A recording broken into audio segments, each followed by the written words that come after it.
ما قولكم بمن يقول أن التقليد حرام أو لا يجوز مطلقا؟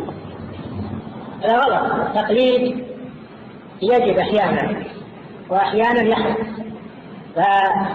يجب التقليد على العام والمبتدئ الذي لا يعرف الأحكام الشرعية، فعليه أن يسأل أهل العلم ويأخذ بقولهم. هذا تقليد. اسألوا أهل الذكر إن كنتم لا تعلمون. هذا واجب عليه أنه يسأل ويعمل بالجواب الذي يقول له العالم. هذا تقليد.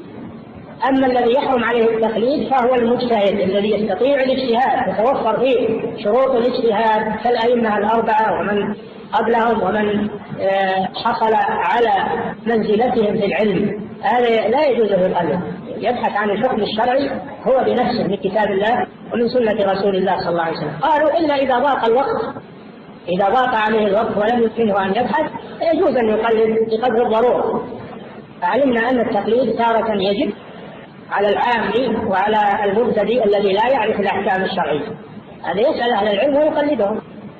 ثانيا يحرم التقليد على من يستطيع الاجتهاد لتوفر شروط الاجتهاد التي ذكرها الأصوليون في المجتهد. إذا توفرت فيه يجب عليه أن يبحث هو ولا يقلد. لكن إذا ضاق عليه الوقت ولا يتمكن من البحث يجوز أن يقلد أحد الأئمة بالضرورة. نعم.